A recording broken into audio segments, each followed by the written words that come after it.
I am going to obliterate this Zekrom.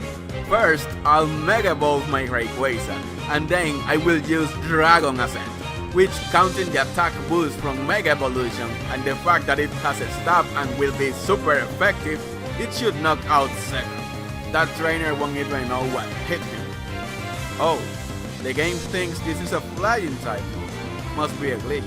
Now die, Zekrom. What the? Are you telling me that Dragon Ascent is a flying type move? Really?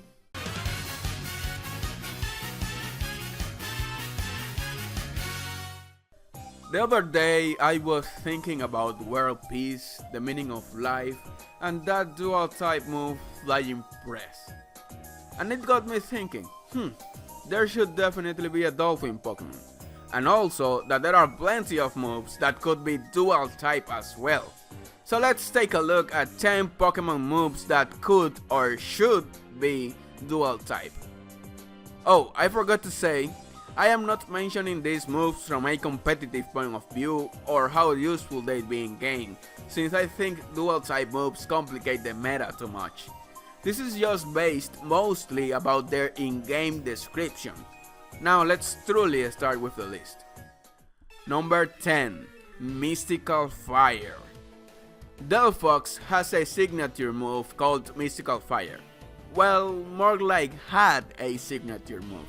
And it didn't even last one generation. It was exclusive to Delphos in X and Y, but then it shared it with Miss Magius in Auras. But considering that Delphox Pokédex entry in Pokémon Y says the following: using Psychic power, it generates a fiery vortex of 5,400 degrees Fahrenheit, incinerating foes swept into its whirl of flame. We can assume that it is talking about its signature move. Therefore, I would say that this move could definitely be Fire Psychic, or even Fire Ghost. It's called Witched Flame in Spanish and Magical Fire in Japanese. Maybe Mystical Fire should share this spot with Magical Leaf. Number 9. Muddy Water. The user attacks by shooting Muddy Water at the opposing Pokemon. Muddy Water is the move that is way too similar to Surf. I was even wondering what type it was going to be when my Marshtomp learned it in Pokemon Sapphire.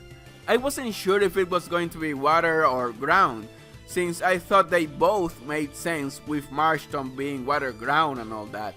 In the end, it was a water type move, but it certainly makes the list for a move that could be water and ground type.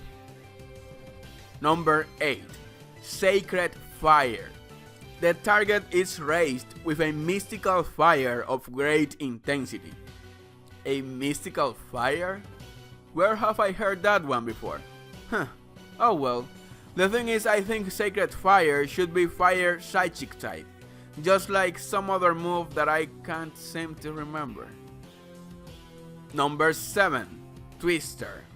This spot was actually going to be taken by a Steel Wing, since the Pokemon is using its wings to attack, but that's like saying the elemental punches should be part fighting. So in its place, we have the Dragon type move, Twister. Yes, the move where the user wipes up a vicious tornado is a Dragon type move instead of flying. The reason for that comes from its Japanese name Tatsumaki, which literally means dragon spiral, and refers to the belief that dragons spiral around themselves to form the shapes of twisters. But since Twister is the same as a tornado, which are made of strong rotating wings, there is definitely potential for it to be dragon flying. Number 6. Freeze Shock. The user hits the target with electrically charged ice. This may also leave the target with paralysis. So let me get this straight. Kyurem fuses with the Electric Dragon Zekrom and learns the move Freeze Shock. But the move is an Ice type move with only a 30% chance of causing paralysis. All there is from Zekrom is a 30% paralysis chance? Kyurem doesn't even change its type when fusing, So let's make the move Ice Electric, or at least to cause paralysis with a higher rate. Sounds like wasted potential to me. Number 5. Razor Wind. This is a normal type move, despite the fact that Pokémon Stadium emphasizes that it is learned by many flying type Pokémon. Even the latest generations states that Blades of Wind hit opposing Pokémon on the second turn. Now let's take a look at the description of Air Slash and Air Cutter that this move reminds me of. Air Slash. The user attacks with a blade of air that slices even the sky. Air Cutter. The user launches razor-like wing to slash the opposing Pokémon. Let me see if I got this right. Razor Wind uses blades of wing. Air Slash uses blades of air. And Air Cutter launches razor-like wing to slash opposing Pokémon. Did I get that right? Is it just me or these moves are the same thing? Or you could say that Air Cutter is a stronger version of the three despite being the weakest move. Oh, I'm getting sidetracked. I would actually remove the normal type and replace it with the flying type. But since this video is about dual type moves and normal flying sounds pretty boring, I decided to take a closer look into it.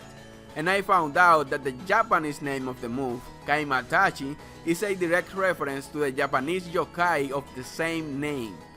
Kaimatachi is a weasel that is depicted with sharp claws riding on a gust of wind and cutting people's skins on the legs.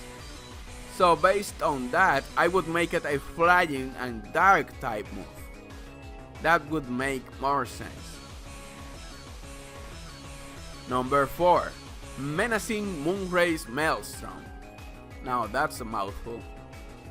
Moongeist Being was going to take this spot for having the word moon in its name, but the thing is that this move's name is Shadow Ray in Japanese, so it doesn't make total sense for it to be Ghost Fading.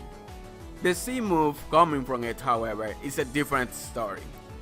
Menacing Moonrace Maelstrom means Moonlight Blaster in Japanese, which I think sounds cooler. You might be wondering why would I make it a fairy type move just for having the word moon on it, but did you know that the move Moonlight was changed from being a normal type move to a fairy type move when the fairy type arrived in Gen 6? And then we have Cleffa and its evolutions, who are said to come from the moon, whose type also changed from normal to fairy. Since Lunala is the representation of the moon, I think its signature move should be Ghost Fairy. And even Lunala should be part fairy for that matter. Number 3. Power Gem. The user attacks with a ray of light that sparkles as if it were made of gemstones. As if it were made of gemstones? So they are not actually gemstones. It is only a ray of light, just like several psychic type moves like Photon Gazer, Luster Porch, Reflect, and Light Screen. So it could be rock and psychic type, since we don't want to take one of the only 2 special rock type moves and make it pure psychic now, do we? Number 2. Oblivion Wing. Death Wing in Japanese. Let me ask you this. Is Yveltal using its wings when it's making this move? Not even its description says anything about it using its wings. But I'm not here to argue why it shouldn't be a flying type move. I just think that it should be flying and dark, since it just shoots a death being of some sort. Besides, Yveltal is very outclassed by Xerneas and its signature move Geomancy, so if we make Oblivion Wing a dark type move, it could actually get boost from its Dark Aura ability and make it a bit more viable in competitive play. Number 1. You know it, Dragon Ascent. Rayquaza's signature move is a flying type move, and it is a move that it was introduced in the same generation as Flying Press. They added the word dragon in its name, just like most Dragon type moves like Dragon Claw, Dragon Dance, Dragon Hammer, Dragon Pulse, Dragon Rush, and more. So it would make total sense to make Dragon Ascent a Dragon Flying type move, wouldn't you say? Well, that finishes the video. I would like to know which move do you think that should be dual type. Remember to give this video a like and subscribe if you haven't. I'll see you guys in the next video.